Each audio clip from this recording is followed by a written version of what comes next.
Hello, everybody. I would like to announce our poet of light, Abhay Wadhwa, from India and from New York. So the topic today is something I started researching in the mid-2000s when I first started working internationally out of New York. A little background to me, I'm an architect by training. I did my specialization in architectural lighting design through the Lighting Research Center, which is in upstate New York. And I've been a practicing professional with my own design practice in New York City since 2002. After 2002, when the markets changed in the United States because of 9/11, I started looking for work overseas. So we went to Hong Kong, excuse me, went to Hong Kong, won a design competition. Then I ended up staying there for a few years, opened up offices in India, Dubai, and we've been fortunate to have worked in about 23 countries. Only one of them is in Europe. Actually, even that country is not going to be in Europe by the end of October. So we haven't done any work in Europe. So basically, we've been working in other parts of the world, other in code, right? When I used to first do work in remote areas where structures and methodologies were in lighting were still being developed, it became a challenge on how to deliver what would be good lighting, because good lighting really necessarily is not just for people who can afford it. You know, it should be really be for everyone, because light has been unfettered since inception, you know, with the sun and the moon. So why do we put a premium on good lighting? It should really be something that's available to everyone.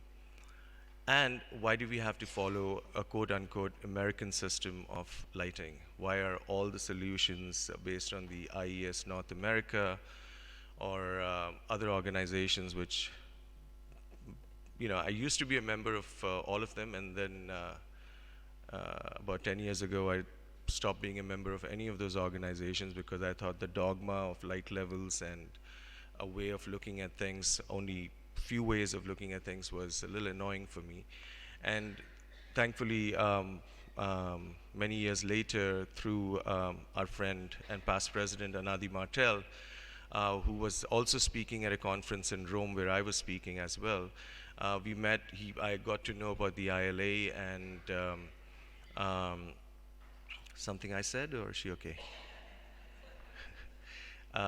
We got to know about the ILA, and I'm very happy and fortunate to be surrounded by such amazing superstars from whom I learn all the time. So, moving on to what this talk's going to be about. It's going to be very different than the talks that have happened so far. No, I don't say it with arrogance, I say it because it's a different subject matter. It's about architectural lighting design solutions. Why am I speaking to you all about this? Is because we are looking to mainstream your knowledge sources, your knowledge database of all of you amazing people into architectural design solutions, you know? So hopefully by sharing some of the work I've done, we can have a dialogue on, you know, an example of a dialogue would be that, hey, you know that project that you did? What if you had used this chromatherapy that's been you know, done in so-and-so place, and maybe this kind of color could have been more appropriate than that kind of color? How's that going to help? I firmly believe that what we do here at the ILA with light and color for health and well-being is really the future. You know, we are really kind of getting to a point where it's not going to be about light levels, it's not going to be about uniformity ratios, it's not just about human-centric, as Dean Skira spoke about yesterday as well. It's really about the latent properties of light and how it impacts you on the molecular level. Circadian, of course, is part of it, but way more than that. So that's the purpose of choosing this topic. I have been teaching this at the AIA, the American Institute of Architects, since 2009, which is the first time I presented this. Um, and it's a work in progress. It talks about the impact of culture and climate on lighting design solutions. This, just a quick, I mean, you have seen this a few times, but just what I was speaking about earlier, why the ILA group here is so special is because we have so many different backgrounds. So there are 5 parts to this conversation. First, we will just examine the history of light levels in architecture. Now, this is all in architecture, yeah, in built space. Then I want to share with you what's called the Gartner hype cycle, and then we'll talk about culture and climate, and then how place is generated as a derivative of culture and climate. So, a quick history of light bulbs, right, and light. That is that the laser pointer? Yeah, it's kind of working. Yeah. What you see here is what we call the tree of light till 1970, where it shows the history of different light bulbs. Of course, the white LED was invented in the early 90s by Dr. Shuji Nakamura, who then won the Nobel Prize for it a few years ago. And what I'm trying to show is that before LEDs came into the world, there was a big white tree of light, many, many different options. And this is a little chronology of how the lights have come about. And this was the game changer that came in 1993, which was the white LED, essentially a blue LED with a yellow phosphor. And that's what is obviously now 75% of lighting equipment. But I just want to give you a little bit of context to this. In the Eastern world of the earlier 20th century, how many of you know of a writer called Junichiro Tanizaki? Great, one person. He wrote an amazing book called In Praise of Shadows. And I'm just going to read from this because it's kind of important. We Orientals, and we'll have to forgive the political incorrectness because verbiage at that time wasn't Asian or whatever, you know, it was just called Orientals.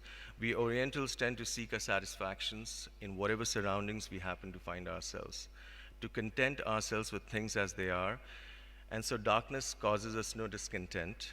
We resign ourselves to it as inevitable. But the Westerner is determined always to better his lot, from candle to oil lamp to gaslight, gaslight to electric light. His quest for a brighter light never ceases. He spares no pains to eradicate even the minutest shadow. So in the 50s in America, the popular adage was more light, better sight. Everybody spoke about, just give us more light and we'll be able to see better, right? And the RP, the recommended practice at that time was 1,000 lux, which those of us who work in foot candles, that's 100 foot candles for office lighting. Now here's what happens. 1973, there's the OPEC oil crisis. There's a re-examination of required light levels and how we can work more efficiently with less light. And then the light levels as requirements are reduced from 1,000 lux to 500 lux. So in 25 years or so, you've gone down to 50% requirement. Same human beings, same set of eyes, same set of jobs. So the question is that in the 80s, and then in the 80s, it goes down further to 300 lux, which is the recommended practice for light levels in offices now. So the question that we have to ask is that how did it go within 30 years to 30% of the light level as a requirement? So who set up these rules anyways, right? clearly the lamp industry and the manufacturers, because they want you to buy more fixtures. So how much light do you really need? You know, that's a question that we have to ask. How much light do you really need in architecture? And why is it that a recommended practice that has originated in the Commission International d'Éclairage and the IES North America has to be the standard for light levels everywhere? You know, not a popular topic when I speak about it in the United States, but it still begets the question, why is it that we have to just take that as gospel and say, okay, you know what, if I'm lighting in Namibia, I must still light an office to 300 lux. Well, they're doing the same tasks, Abhay, so why won't you light it at 300 lux? The question is, did we examine the context and ask the right questions, or just take a prescription and say, okay, now you're going to have 300 lux, you know? So just keep that with you as I move forward. Then, in the early 2000s, several writers started writing about the tyranny or the oppressiveness of overlighting. And one of them, a big favorite of mine, Murray White, he writes for Toronto Star in Canada. He said, some judicious use of shadow would help humanize our overlit lives. So here we are, you know, from what Junichiro Tanizaki said in the 1930s to the early 2000s, where we are, it's a full circle that's coming back and saying, okay, now let's engage in some shadow in the Western world. So how many of you, just moving on to the next thing, how many of you know of the Gartner hype cycle? Okay, this is what it looks like, right? It's essentially a way of showing how a technology will be adapted over time. So you come up with an idea or a technology, and it has a trigger that takes you to a peak of inflated expectations. Then you drop straight down. Yeah, yeah. No problems, no problems. I thought you were going to come take over now. You know, that's what happens when, huh? We're going to turn these lights on. Oh, okay. Okay.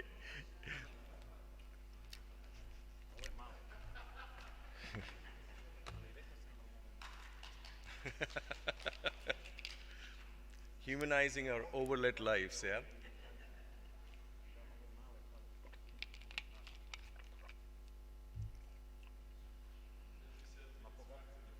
What's that? I'm loving it. No distraction. So then you reach a peak of inflated expectations, which is, you know what? We found this new technology, let's use it everywhere. It's happened with so many things that we've seen in the lighting industry. Then you realize, I mean, when the LEDs were launched, everybody said, oh, that's 100,000 hours. And the place where I'm, you know, I teach and where I'm associated with, which is the Lighting Research Center, they said, no, no, no, no, no. This is nowhere close to 100,000 hours. It's, wow, okay. This is great. I think whichever way it is, it's fine. I mean,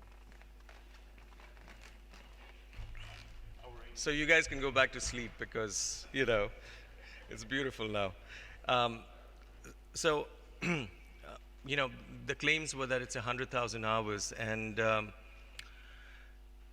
turns out that it really wasn't even close. I mean, at that time, you were talking about 5,000 to 6,000 hours of life, and people were saying, no, no, no, it's going to last 100,000 hours, and you have all these expectations, then the lamps start failing, and then you have a trough of disillusionment, right? Then you work your way out of it, you know, which is called the slope of enlightenment, to a plateau of productivity. Now, this is true for many things in life, including relationships. You know, you meet somebody, oh my God, she's amazing. Then it's like, maybe not, you know, and then you kind of work your way to what we call a plateau of productivity. Yeah? So what we did was that we adapted that to lighting and how a lighting solution gets impacted over time and where the context is. So if the context is, you know, depending on where they are on the hype cycle, you can predict a few things, including light levels, propensity for certain types of fixtures, and so on. But in an ideal world, we said a lighting solution should really be nested between culture and climate, where the craft skills and scale relevant to the culture are respected, biophilia is engaged, and keeping the landscape, the budget, the style of architecture and functions as planets around the lighting solution orbit. Any questions so far? I mean, we can keep it interactive if you wish. So if you have any questions, you're free to ask me, or I'll keep going. Yes? I will definitely do that at the end of the presentation, because that'll take me all the way back. Is there a question related to it, or just a beautiful image? Sorry, this one? Uh-huh.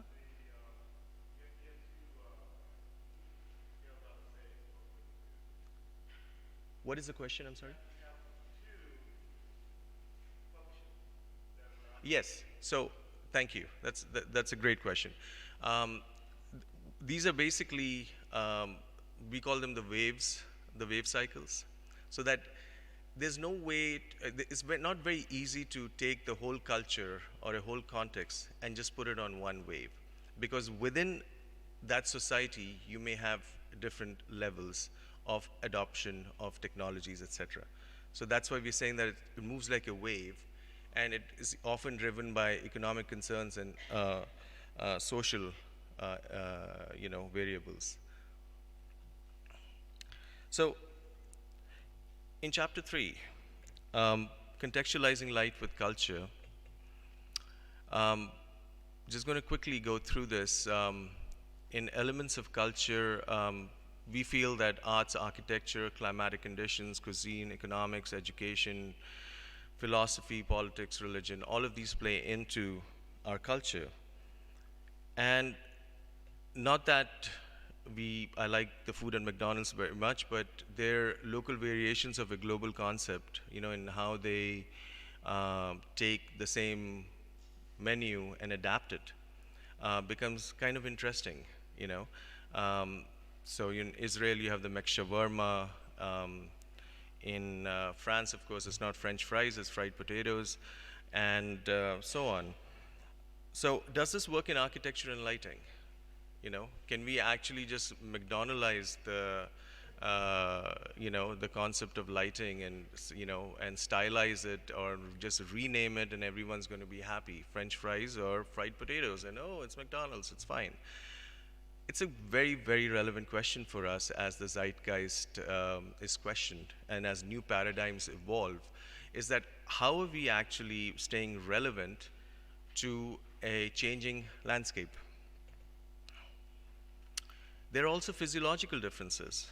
This study has been questioned by people I respect, but to me it makes a lot of sense because I personally experienced this, is that when I first was in grad school in the early 90s at the Lighting Research Center, my professor would talk to us about glare from lighting. And most of my colleagues at the center were North American or of Caucasian heritage, so their eyes were generally lighter. My eyes are dark brown, and they would talk about glare, and everyone's like, oh my God, it's glary. And I'm like looking at it going, where's the glare? I don't see it. Fast forward many years, I'm working with people from Italy and southern Spain and parts of Asia, and the concept or the conversation of glare rarely comes up. Is that a good thing that it doesn't come up, or is it just connected to their conditioning, as we call it? It's a complicated topic why it doesn't come up, but the point I'm trying to make is that there are physiological differences that impact how you react to certain types of light. So one person's glare can be another person's sparkle, is the point here, right? So studies done by different scientists. One of the studies that I'm citing is basically looking at the diffraction of light over different colored eyes. So the point is that in the other parts of the world, quote unquote other, um, where you have a darker set of eyes, do we follow the same rules that are coming out of the Commission International de l'Éclairage? Because they haven't really looked at the physiological differences. I feel, because I've seen the trend over the last 20 years working internationally, that when I started working internationally, when there wasn't enough economy of work from European or American manufacturers, nobody really cared about the topic. But in the 20 years that I've been in practice, parts of the world that most of the work is happening in are on that side, which is basically China, India, Middle East. And the set of requirements that the manufacturers were following is changing based on requirements that is coming from the local population who are not conditioned by what they saw in New York or they saw in Tokyo or, So the question is, how do you evolve a better informed lighting response which takes into mind the culture, the context, and the physiological differences as cited here? Example, that's definitely glary sports lighting, but you see the festival lighting in Asia on the right, it's sparkly, but if you measure it on the UGR, which is the universal glare ratio that's used by manufacturers, it falls right bang smack as a glary fixture, right? So it's something to question again, is that, okay, UGR says that, and yes, I will not put this lighting above above where people are working on computers, but how does it just become glary and bad? So we kind of unitize and unitize the whole concept of glare as just being one set of variables.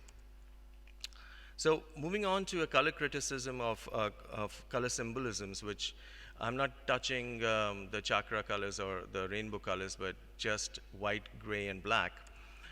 So how does the color white affect us psychologically? It aids in a form of mental clarity, clears obstacles, evokes purification, and enables fresh beginnings, right? Positive symbolisms is worn by brides in the Western world. In Japan, white is. White, a flag, is universally recognized as a symbol of truce. But in other parts of the world, white is a color of mourning in India, China, and parts of Africa. So when somebody dies, you wear white, at their funeral or their cremation. While in the previous slide, when you get married in many parts of the Western world, that's when you wear white. So we're talking about color symbolisms, right? I'm just restricting myself to white, black, and gray.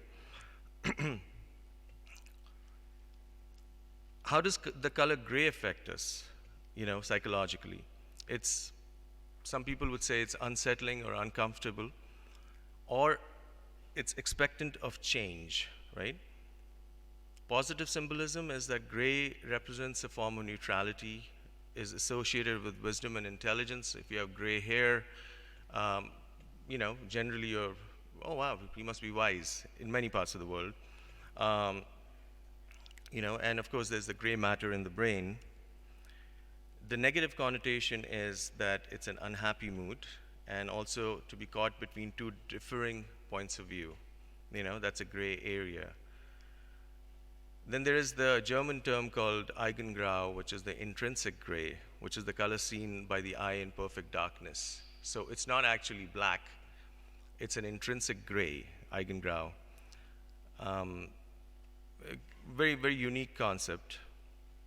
Then we have black, yeah? Black gives us a feeling of being inconspicuous, maybe a restful emptiness. It evokes a mysterious feeling, and black always implies weight. If you put a black box next to a white box, people will think they're the same weight, but people will think that the black box is heavier than the white box, right? So positive symbolisms, in the Maasai in Africa, the color black is associated with rain clouds, a symbol of life and prosperity. The Native Americans, several tribes, associated black with life-giving soil. The Hindu deity Krishna is who's a giver of strength and peace, literally means the black one. And the Cathars, it's a medieval Christian sect, they viewed black as a color of perfection. Okay? Wait, what did I do here? Yeah.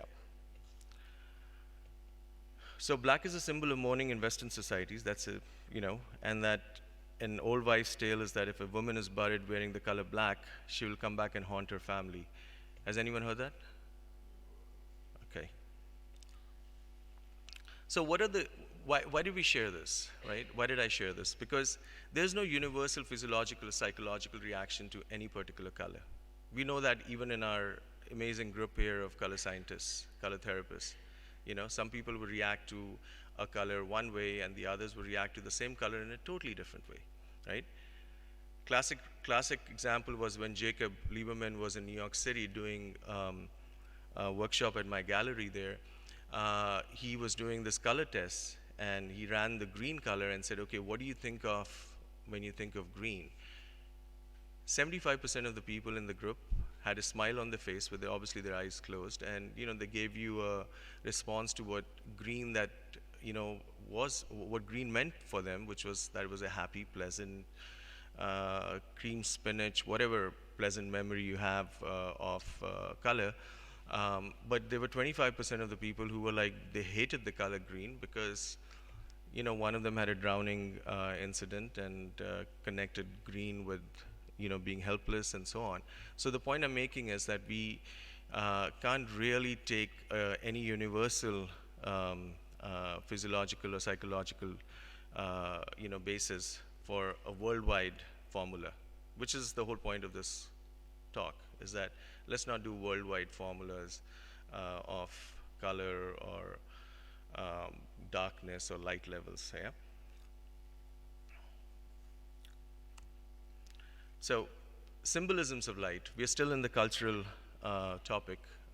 We've covered light levels and the meaning of black, white, and gray. And now we're just going to quickly run through symbolisms of light, how light has been used over centuries and millennia to celebrate,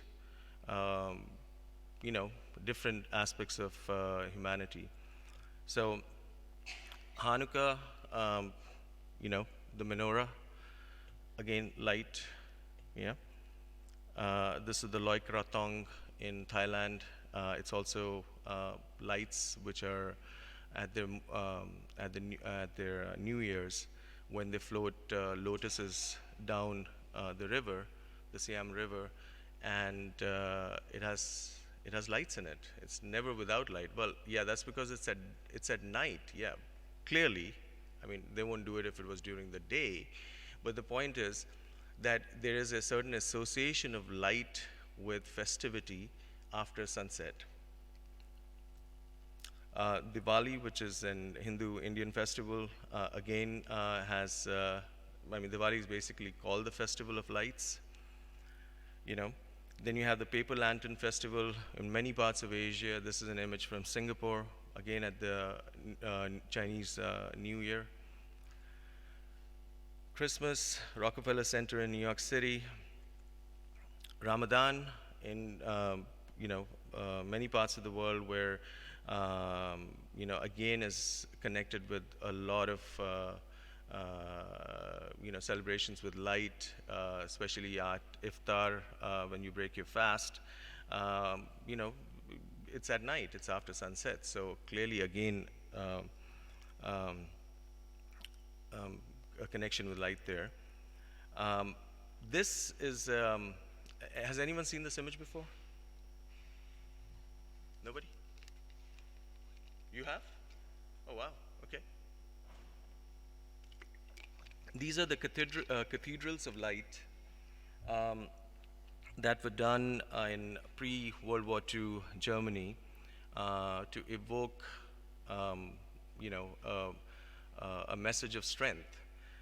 So the point here was that when somebody asked Hitler why he's putting all of the anti-aircraft lights all in the same place, his response was that if they saw that I'm putting it only at a stadium for a celebration, you know, um, they would wonder how many more I have, you know, in other parts of Germany. But at that time, 1936-38, it was a very powerful symbol of using these uplights.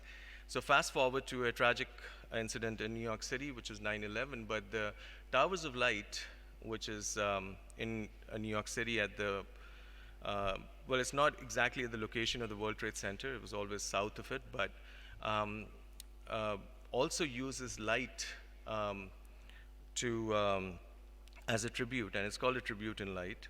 You know, then you have the Symphony of Lights in Hong Kong at 8 o'clock every night. You have the Harbor Lights show. And then just this is one project that we had done many, many years ago where we were lighting the single arch span bridge in Dubai, and where we tied the lighting of the bridge, which is 605 feet, so that's about 200 meters tall. We tied the lighting of the bridge with the cycles of the moon. Now, to me, it's, you know, if you're culturally relevant, it came easy because you understood the reverence that, you know, exists for the moon in the UAE. But what was also very interesting was that this was a $4 billion project where the structural engineering was remarkable, right? I mean, it's a leaning arch. So those of you who know structural would know that this is not easy to build, and it's an asymmetric leaning arch.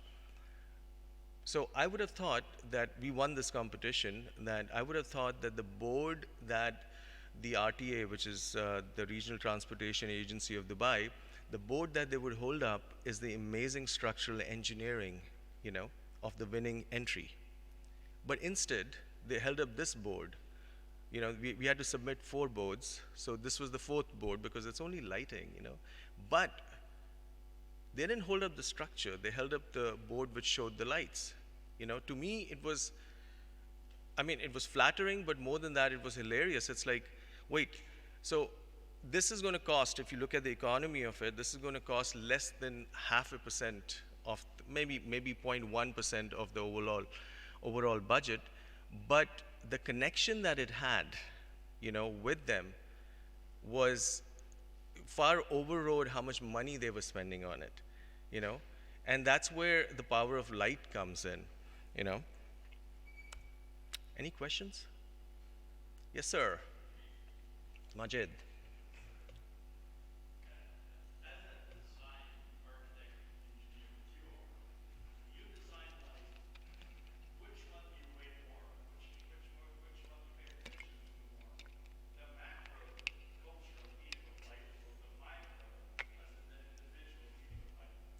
That's a very powerful question, Majid. Is it okay if I take that on right after? Because it's a longer discussion.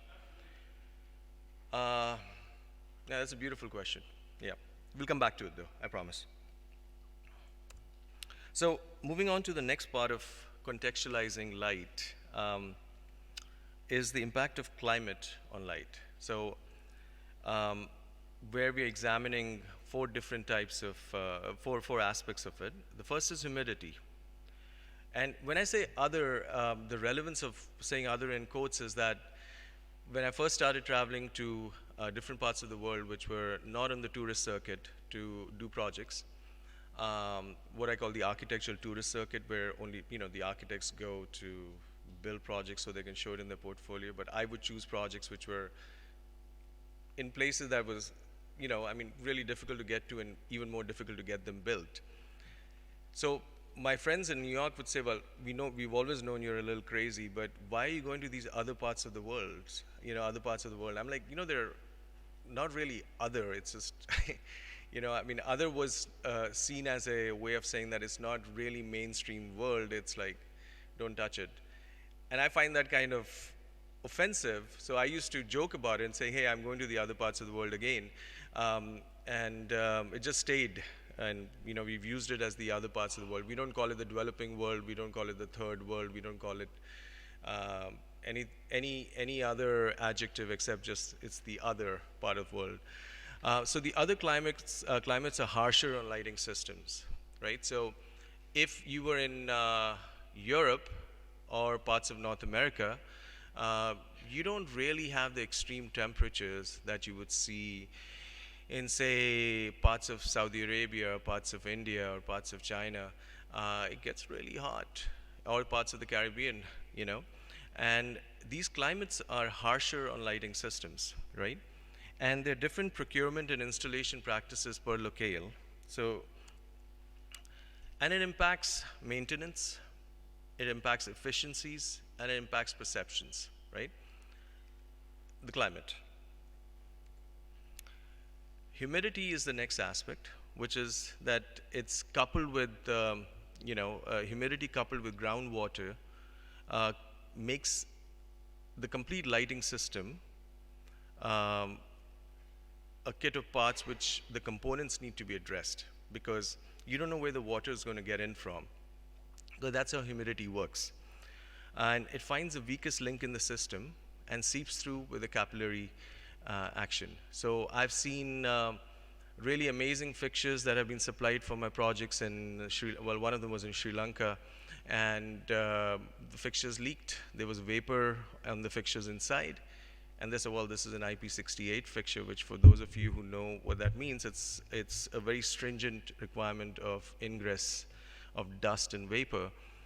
But how did the vapor get in if it's an IP68? Because really that shouldn't be happening. And it turns out that because the contractor hadn't addressed all the links in the system, including the junction box that was 50 feet away, the water got in at that point, because the whole space is full of water. The ground plane is full of water. So it'll seek in from wherever. It's not dry.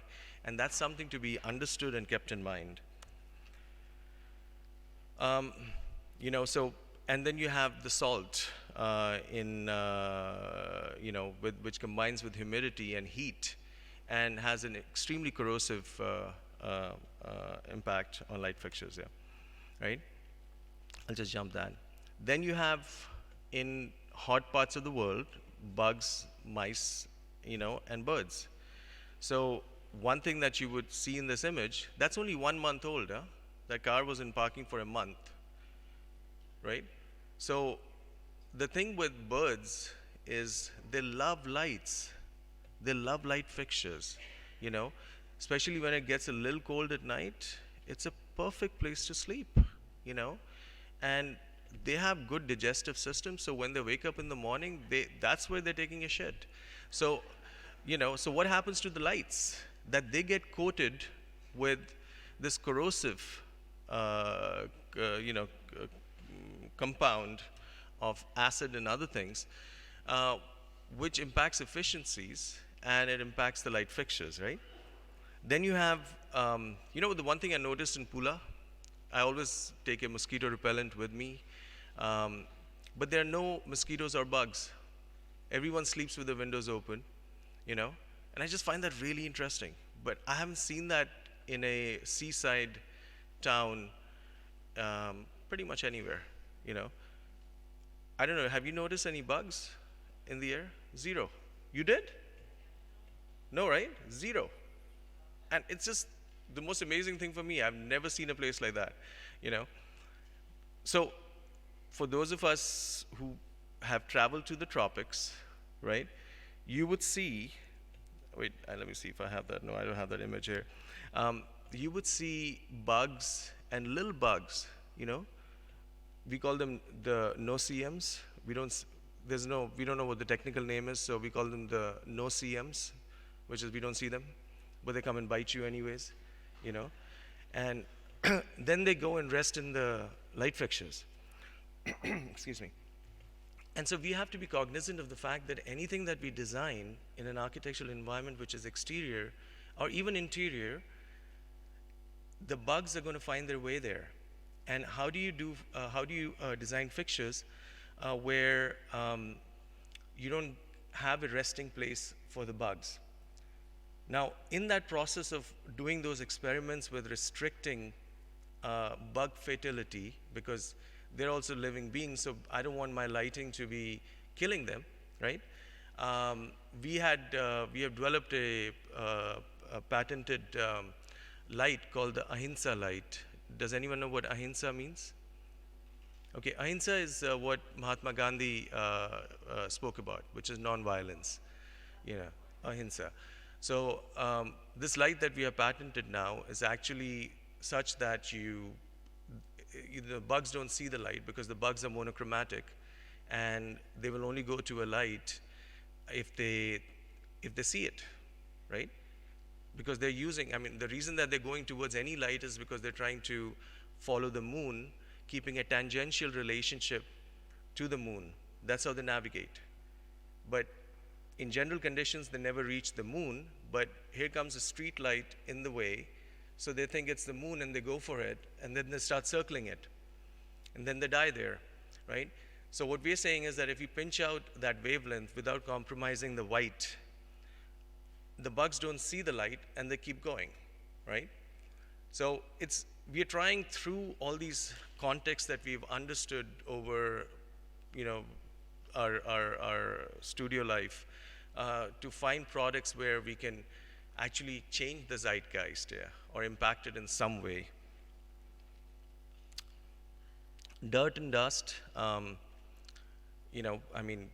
again, if there are parts of the world where every hour, if I wash my face, it comes out with a lot of dirt and dust, right? I go the whole day in Pula without washing my face and I don't feel anything here. But in many parts of the world, where you sweat and where there's dirt and dust, the same thing is happening to light fixtures. It's depositing there. So we have to kind of keep that in mind, right? So moving on to, anyone keeping track of time? I guess I have 20 minutes. So I'll finish this in 10 minutes, and then maybe we can do some questions before Anne comes on. All right, so a whole lot of talking, a whole lot of topics of context and climate and culture, but you talk the talk, but do you walk the walk? So I'll leave that for you to decide, but I'll just share a few projects with you, and where we have tried to analyze it from a cultural context. We see place as this matrix that is created by aspirations, skills, traditions, temperature, materials, crafts, economics, humidity, and neighbors, right? Aspirations is the aspirational side of our existence. We all aspire for something, Back in the mid-2000s, if I got a client from Dubai, they would say, well, we want it to be like Singapore, we want it to be like New York, we want it to be like Tokyo, we want it to be like Roppongi in Tokyo. Then you go to the client in Singapore, they're like, we want to be like New York, we want to be like Tokyo or Seoul. So everybody wants to be like somewhere else, right? And that's human nature. It's just this aspirational part which doesn't escape us, it stays with us. How do we actually define those aspirations contextually is the question here. Combine that with skills. What are the skills that are available locally? And the classic example is solarium here, that hopefully some of you will see later today. We worked with the local team here to figure out what are the things that we could actually get built here, with the kind of materials that are available here. There is no, we were talking about it within our team that's visiting from New York, that there is no Target or Michael's Arts and Crafts store. Those of you who are familiar with these names, these are, you can just get in a car and go and pick up whatever, And, but you don't really have that, so you have to dial it into what's available. What are the local traditions, whether it's of construction, whether it's of doing the projects, temperature, how hot, how cold, what kind of materials are available, why do I have to fly in material from other parts of well, I shouldn't use the word other, but from a different country, when I can really engage in the local material. What about the crafts? Are there crafts that we must, that we could maybe engage? The economics, which are budgets, and humidity, which I've always found to be an interesting friend to know, because it always finds its way in, whether it's through the air conditioning systems or through just moisture in the air. And then there is the whole thing about neighbors. How many of us kind of, the how many of us have heard the situation that I want my restaurant to look like that, it has to be better than that one down the road, right? Or I want my living room to be better than my second cousin's place, right?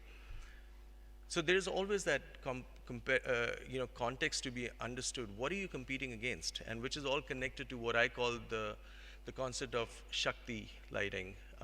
The people know what Shakti means? Excuse me? No, that's ahimsa. Huh? Yes, thank you.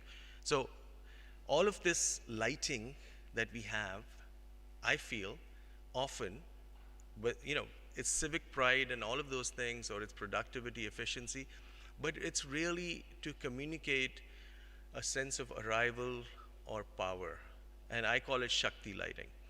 Then there's a context of Bhakti lighting. Bhakti, does anyone know what that means? Okay, Bhakti lighting is really, how do you do it from the heart? How do you do it so that it's actually not so much about your ego, but it's about your heart? And it's a paradigm of concepts which is getting developed, and we're using it for lighting religious buildings, but I can talk about that separately. Okay, so the first project that I'm sharing with you is the Arc of Return in the United Nations Plaza in New York City. Everyone familiar with where New York is, right? Cool. This is in the United Nations Plaza, and it was a memorial that we worked on for the abolition of slavery. And this is bang smack right in the United Nations Plaza. And the whole context here was that this is the Trinity figure, which is, you don't know if it's male, female, boy, adult, child, adult, and the idea was that we are not really, that we want people to think about what actually happened in that whole transatlantic slave trade, right? And it's not a science museum. This ship brought in so many slaves and so many died on the way. It's a horrible topic.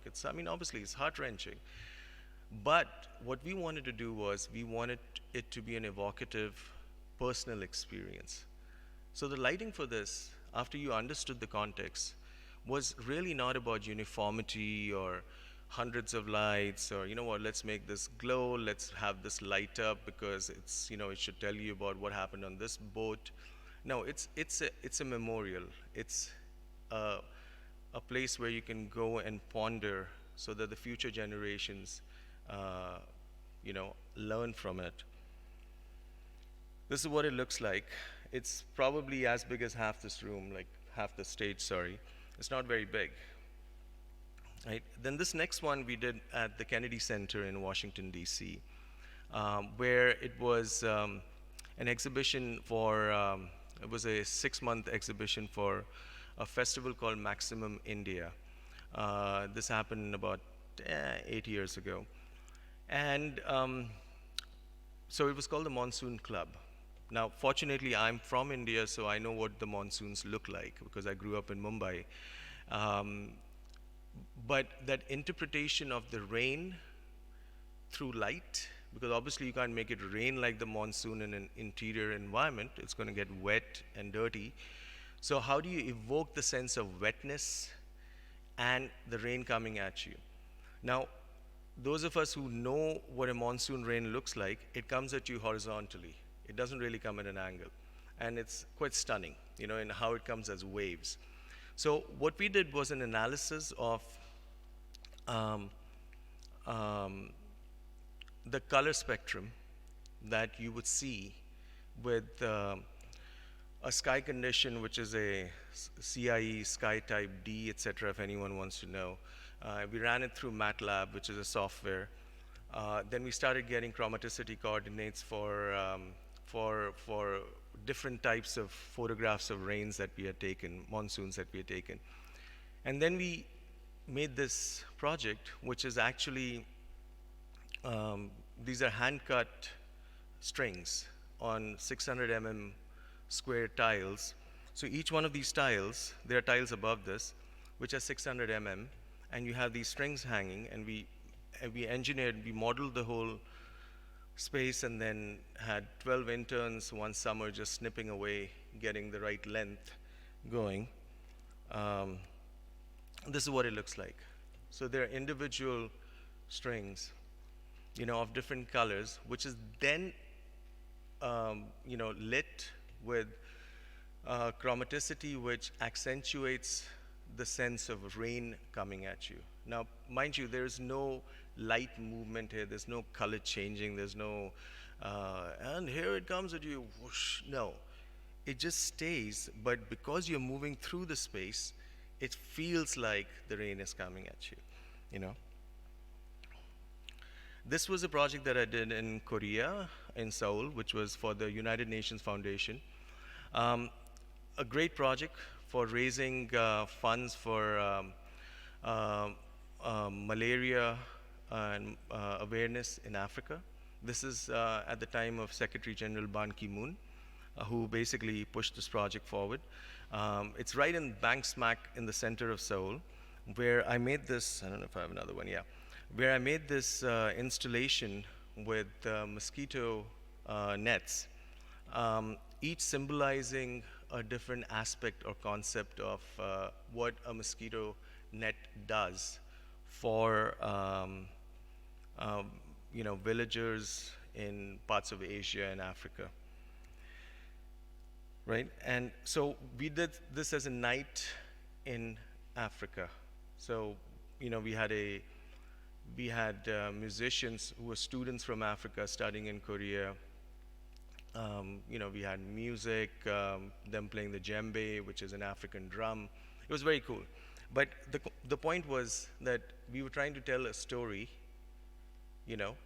understanding the context, and then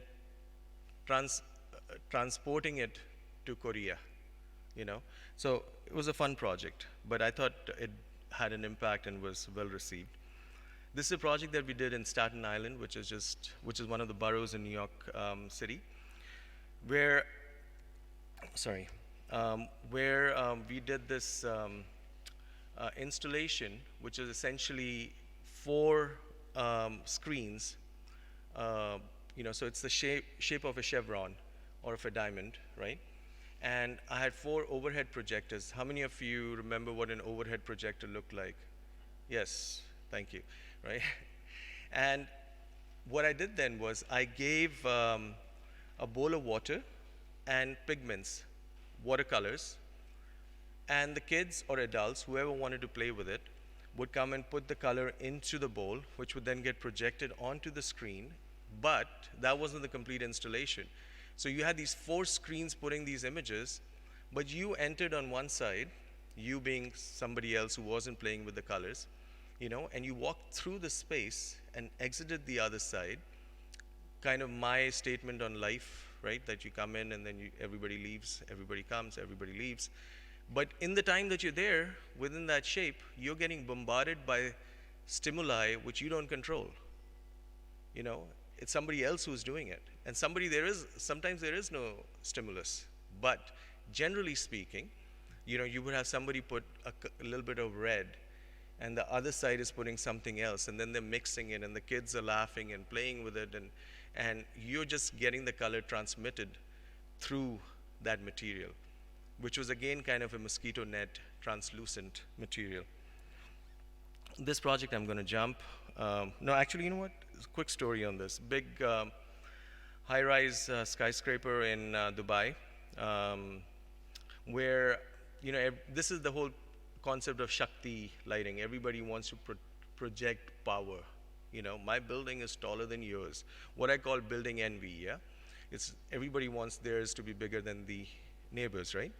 Um, and here what we did was that in their quest for showing size, we said, why don't we use, a thermometer type of idea where that thermometer that you see here, the light that you see here, is 50 floors, 50. And I said, well, we have an extra 5 floors that we could use.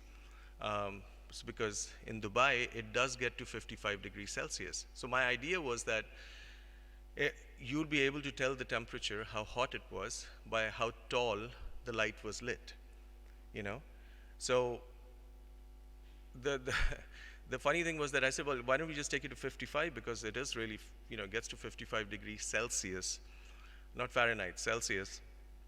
And they said, no, it never goes above 50 degrees in Dubai. I'm like, come on, my car says 55 right now, They're like, no, if we officially recognize that it goes above 50 degrees, then we have to shut everything down. We have to shut the schools down, we have to shut the construction sites down. So officially, it never goes above 50, So that's why this thermometer is 50, it's not 55. And the point here was that it's kind of gimmicky, but in the context that we were operating in,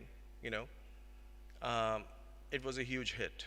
So, I mean, are we just, playing to the gallery, or do we have a messaging here? And that's a perennial, constant question, that stays in our zeitgeist, at least for me. How are we doing? Another 5 minutes, I guess, right?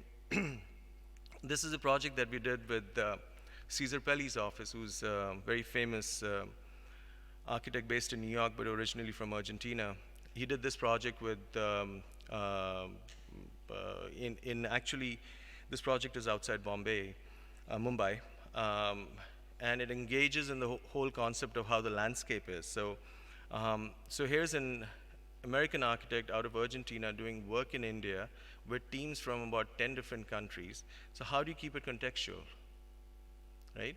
How do you have a contextualized response to the lighting? Now you would notice that in this whole lobby, I don't have any downlights in the middle. A regular lobby of an office building, this is an office building, by the way, is full of like lights, right? Oh, because you know what? If you don't have enough light, it's just going to be horrible. I'm like, I'm not sure what that means. Why would it be horrible? No, we must have enough lights. I said, so here's the context, right? When we say enough light, we're talking about the vertical plane. We're talking about what the eye can see. We're not talking about horizontal light levels, because nobody sees that. Only a light level meter sees that, not your eye, right? So we're talking about brightnesses. So this is really about composing the whole space for brightnesses, yeah. This is another project that I finished this year. It's a National War Memorial that opened, actually there's a typo there, that should be New Delhi. This is Bank Smack right in the center of New Delhi. And it's again a reverential site where you're recognizing 70 years plus of the soldiers defending the country, and how do you honor them. And my first thing that I told to the generals that I was working with is that I'm not going to have any street lights. This is not a municipal park, It's got to be reverential. And rest assured that nobody's going to trip and fall. You're not going to get sued, but it cannot have street lights. So what we ended up doing is building all the lights from a reverential standpoint in that culture, which is that the light is seen as an offering. How many of you have been to any part of India? It's a big country, I know. Okay, so you've probably seen that if you go to any of the temples, right, that they put these little lamps in front of the gods, in front of the structures. And it's a way of offering light to the object or the person that it stands for, or the god that it stands for. So taking that context, obviously it comes easy to me because I'm from there, as I said, and tying it into a modern architectural dialogue was the quest here, So that's another shot of it, This, just to wrap it up, this is the final one, I think. This is the solarium that you're going to see some of you will see later today. This was the original intent. It's a geodesic dome, which is 36 feet in diameter, and we are designing it as a small, medium, large, and an extra large, right? So this is the large one. Extra large is 48 or 60 feet, and a medium is 24 feet, and a small is 12 feet, right? And the intent was it was a big, giant geodesic with light showers, etc. Then when it came to the local context, we quickly determined that this was beyond the realm of budgets and skill sets and possibilities.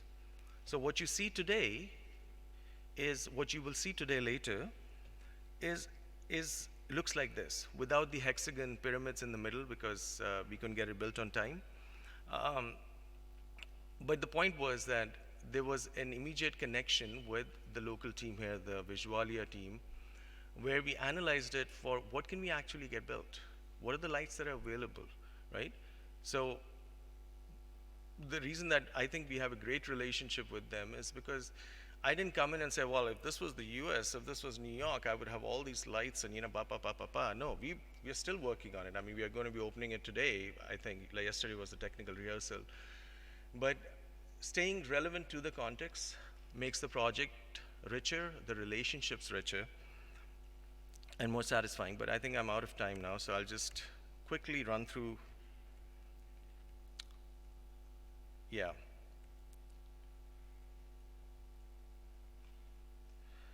I want to be respectful of the time, so I'm exactly at my 1 hour, so I'll stop now. And Majid, I have your question. I can answer that, or take some other lighter question, if anyone has that. Yes.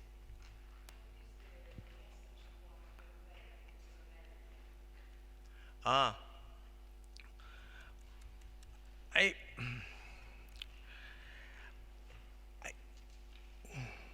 the message I want to convey is what the ILA is doing. The reason that the solarium came about is because of inspirations from several of the people who are here. As I was saying earlier, Ray Gottlieb, from Syntonic Optometry, he's here. When I was with him in the Pittsburgh conference, there's a lot that I learned, which you will see or not see, meaning you may not recognize it, but there are things that I learned and interpreted and put in the solarium. It's been almost a year and a half of work, to come up with this thing. And we've had these existential conversations yesterday, is why do we do all this? So what do I hope to achieve? I hope it showcases, from a more objective standpoint, showcases the diverse set of database knowledge that all of you people have. What I've been saying is that we're trying to Trojan horse the knowledge, into architecture. Because when you start talking to people about, oh, it's going to be, you're going to feel like whatever, and because your depression will go away, the first response is, I'm not depressed, right? I don't want my architecture to do that. I've tried that in hospitals. We're doing 3 hospitals right now, one's completed, in different parts of 2 in the United States and 1 in Saudi Arabia. And the conversation has to be very carefully curated. If I start talking about lateral chromotherapy, that Professor Chuprikov, and Anadi has it in his book, writes about, it's not going to fly. It just doesn't. So at this stage of the game, I'm hoping, Barbara, Youngmoon, everyone who's worked on it, that we can showcase, what color, sound, light together in an architectural environment can do. If it's going to change the world, I don't know. Is it going to make a huge difference? I don't know. I'm just trying to do my best.